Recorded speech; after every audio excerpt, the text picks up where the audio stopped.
Hey everybody, it's Rowan.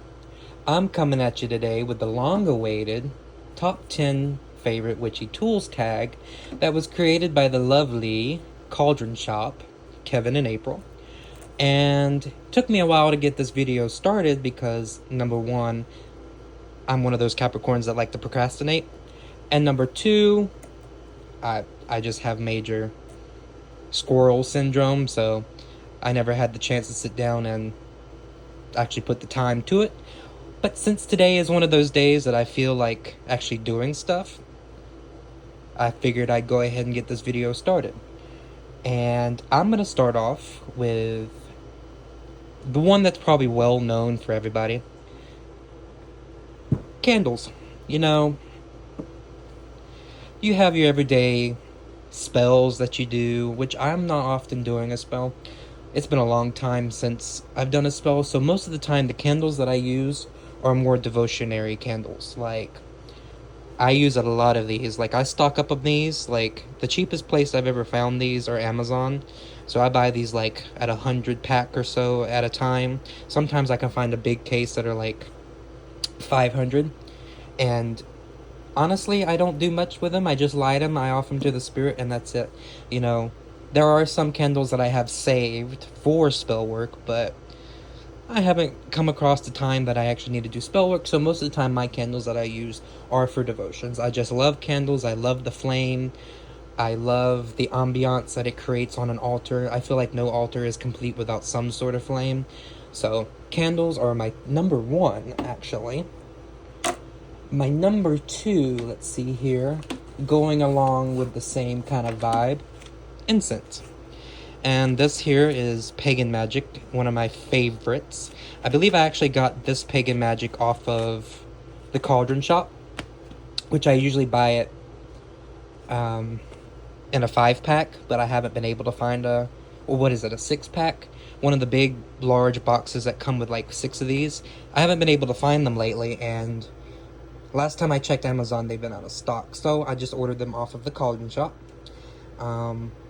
This is one of my favorites since I burn it all the time.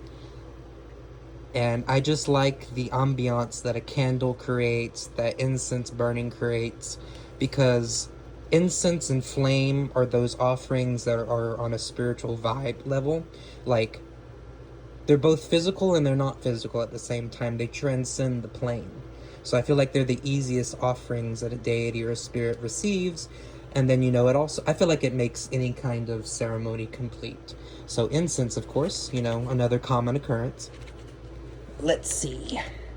Well, going on with fragrances, I also use a lot of perfumes, especially when I'm honoring certain spirits, when I'm offering to my ancestors. I use perfumes to cleanse myself. This is one of my favorites, actually. This is Pompeia, and it has like that lovely like gardenia kind of scent. It's kind of reminiscent of like white diamonds and white shoulders, so it's very one of those, I guess you could say, reminds you of your grandma kind of scents. I love this one. I even pour it in spiritual baths. Like, I just opened this one like earlier this week, like Monday, and it's already that much gone. So yeah, I also use other perfumes like orange blossom water. I use a lot of Florida water. What else do I use? Colonia 1800, that's one of my favorites. It's more of a spicier Florida water. Let's see what else. Orange blossom water, Kananga water, that's one of my other favorites. But perfumes are another one of those offerings I like to give the spirits. I like to use when I'm working with ancestors, especially spirits that would definitely like this kind of scent. Like if you think about your grandmother or your auntie or stuff like that. So it's another one of those offerings that I feel like transcends the earthly plane, because you have the alcohol as the physical offering and then the scent is what permeates. So perfumes, I like putting them in my baths. Okay. Oh, bells. Another one of my favorite instruments to use. This one I got off the Cauldron Shoppe. Look how tiny and cute it is, and the ting ting ting is really pretty. I like to use these when I'm calling spirits, especially my ancestors. I feel like the sound, the sound is also on a vibrational level. It's not a physical offering. The bell itself is physical, but the sound transcends the plane. So when I'm sitting there, let me stop dinging that.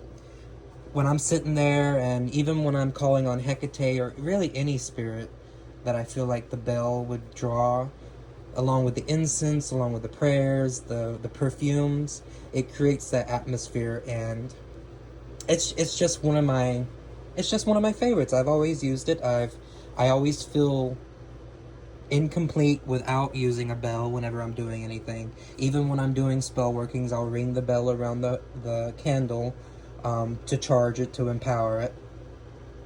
So yeah. I also use maracas. That was going to be one of my tools that I was going to showcase, but I decided to implement something else. But yeah, I'll use maracas too, depending on the spirit. And then another tool that I use are prayer cards. This one is of St. Clair, the clarifier, who brings clarity and helps illuminate your mind. I like the prayer cards because if you can't afford like a big image, or like even if you don't have like a printer or anything, you can go online and you can find a prayer card. Sometimes, like, I think the most expensive I've seen them is like $3 or $4, and that's usually because they're embossed really well. As you can see, this one has like a gold shimmer to the card, and I believe this only costing me like $2. So I like them because they come with the prayer on the back, they come with the image of the saint, to help, focus the energy and have more of something for your mind to focus on. And I really feel like I really feel like it's always great to use one of these, because when you're done with the working, you can actually carry this around with you in your wallet or your purse. So it's almost like taking the prayer or the spirit with you. So I have a whole bunch of these prayer cards. This is the one that I had on hand. I'm kind of a collector of them. So yeah, I have one for St. Michael, the Virgin Mary, St. Philomena, you name it. You can find them for almost any spirit, like any saint. I've been looking to get a couple more St. Michael the Archangels, and you can find a lot of these giving away free. Like if you go to like a Catholic store or some place that if you buy something, they might give you one of these for free. Sometimes if you're a person that goes to prayer meetings or stuff like that, they will actually give these out. So another one of my favorites. Going on to a tool that I actually also make are rosaries. This one here is a chaplet. A chaplet is different than a rosary because a rosary has it has 5 decades on it, which a decade for a rosary is a sequence of 10 beads. So instead of the rosary having, 50 beads, well, actually they have more, but 5 decades, 10 beads, you actually have a smaller version that's more portable. So I like chaplets, especially to carry around. As you can see, this one is starting to fade, but you can see that it's Saint Barbara, if you can get a good look at that, and it's Tiger's Eye. This is one that I've actually made too. I like rosaries because they have a lot of symbolism with them. They say that when you pray the rosary, it's like giving the Virgin Mary a bouquet of roses. And then there's saints that they have their own prayers that have been modified for the rosary. And saints even have their own chaplets, which might be like a sequence of, sometimes there's only 6 beads, sometimes there's only 5 beads.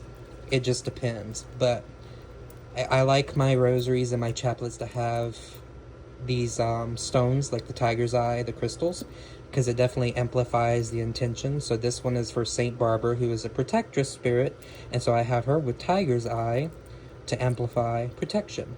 And sometimes you can find them with a clasp up top I also make them like that too, where you can actually put them around your what do you call it? Your mirror on your front dashboard, your rear view mirror, and so they hang down.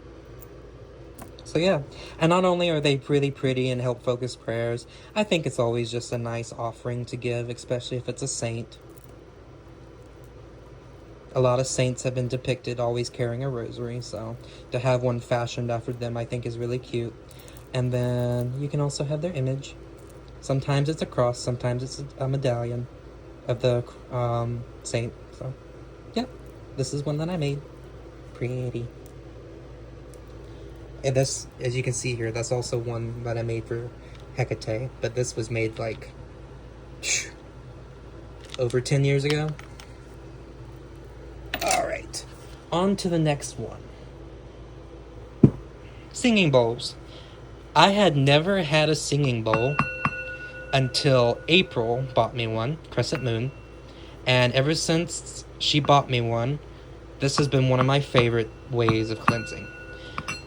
It did come with the pillow, but it hangs this sits on a shelf on my wall, and I kept the pillow over there. I like to use it to call spirits in because you can ding it like kind of like a gong, and then we all know how a singing bowl works. But yeah, I don't have much to say about it because everybody knows singing bowls are to help bring the vibration, to help induce meditation. So I just thought I'd add that one in. As you can see, I use a lot of things that produce sound.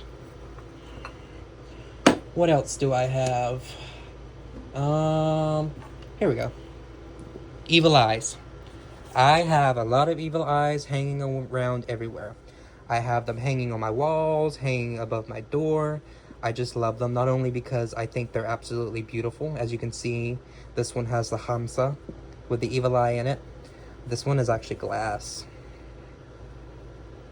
This one hangs above my door. And I cleanse them, and I wash them, and I anoint them with oils. It's actually kind of grimy because of the oil on it. But to me, they don't also just ward away the evil eye. I feel like they also ward away anything negative. So, as you can see, this one was fashioned to a keychain. If you go to flea markets, you can sometimes find the dollar section in the flea market. Well, they used to be dollar sections. They're not anymore. But you can find them hanging behind the registers to be sold. And I have plenty of these. Some I got on Amazon. Some are bigger than my hand. This one has always been my favorite, so it hangs above the door to my spiritual room. So, another one of my favorite tools. I've lost track of how many things I've done. Let me see. 1, 2, 3, 4, 5, 6. Wait. 1, 2, 3, 4, 5, 6, 7, 8, 9. Ooh. Let me see. Let's go on to this one. Essential oils. I love essential oils, mainly because for me, when I make my spiritual oils, like my money oils, my attraction oils, not so much anything that has to do with baneful magic, I will use essential oils, mostly like the more positive aspects, I will use essential oils. So here's one that I have right here. I have like a whole collection of them. I even actually have like 100% pure vanilla oil that I use in my fast luck oil. So I like adding these to my oils because I like having the scent factor whenever I'm using a spiritual oil, when I'm using a love oil, when I'm using a fast luck oil, when I'm using maybe a protection oil. Having that scent on my skin, it just does something for me. I'm all about scents. And of course, they'll also include the dry herbs and stuff like that, but sometimes I like having the distilled essence in it. So, yep. And some of them you can find really cheap, like the most, this one was probably like, I don't know, $8. But the more unique scents like patchouli or vanilla, even wintergreen, sometimes they can run you a pretty penny. I think the vanilla one that I have is about this big, and it costs like, I don't know, 20 bucks. But they do last long, so. Going on to the next one, we have my cards. Everybody has their own favorite type of divination. These cards, actually, believe it or not, I got off of Temu. And for a Temu card deck, they're nice in the hands, and the imagery is not bad. I keep this one over here with a Hecate. So, yep, you know, everybody has their own favorite form of divination. Some people like runes, some people like their pendulum. I like my cards because I've always been a card reader, and I always get more clarity out of cards than I do with anything. I like pendulums. I have a collection of pendulums, but, you know, pendulums can kind of be kind of iffy because, you know, the whole, sometimes you can accidentally move, and which technically some people believe that the purpose of the pendulum is to trace the micro movements of your brain and your hand, and to formulate the answer that way. But I feel like my cards and me, we just jive. So I also use runes sometimes, but it's always been me and my cards. And let's see. Okay, so the last tool, y'all might laugh at me. Some might say that's not a witchy tool, but it's definitely a tool that I've used in accordance with my practice. So let me show you. I got this on Amazon. I know. Take it all in. Take it all in. Yep. Says exactly what it is. As someone who gives a lot of fruits to my spirits, now mind you, I don't keep these fruits out here until they rot. I definitely don't. But you know, sometimes you go to the store, you get an apple, it's only a day old, and you got little fruit flies flying everywhere. And as someone who gives my spirits a lot of fruits, and sometimes they have to stay there for 3 or 4 days, the fruit flies can get ridiculous. So, this is not like a endorsement at all. Well, it actually could be an endorsement because I think these are fabulous. This is the only fruit fly trap that I have found at a good cost that actually does what it says it is. When you first open it, you're going to smell apple cider vinegar, which is one of the main ingredients in there, but I'm telling you, it's not a witchy tool, but it's definitely a part of my practice because me and them fruits and them fruit flies. And heck, even when you go outside and you harvest herbs, sometimes there's those little gnats on the herbs. No matter how much you wash them or clean them, they're still going to be there. It catches those too. And I've had this for 2 months by now, and look at all them fruit flies. Look at all of them. Trying to get a good angle.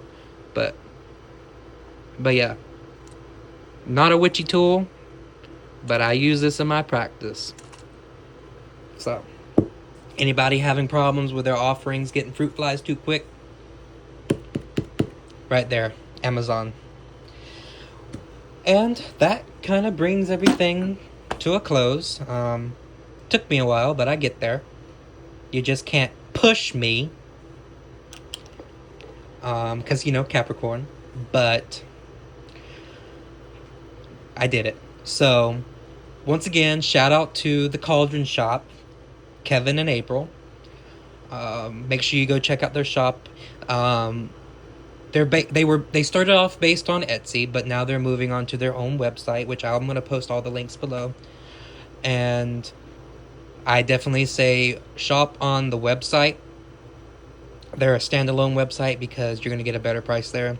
Because as somebody who uses Etsy, them fees get you, so I understand. And I'm going to tag the Lady Grave Dancer, Tequila. Time to see what kind of tools she uses in her new practice. And I also... Who else should I tag? I didn't think about this before I turned on the video. I choose... Marty. I don't remember your I don't remember your screen name, but I just know you by Marty. And I honestly don't know if you have a practice or not. So if you don't have a practice, then don't mind me. But you're the first one that came to my mind. So I choose Tequila and Marty. And like I said, Marty, if you don't have a practice, then forget about it. Maybe show us your top 10 items of the month or whatever. But as always, love you guys. Bye.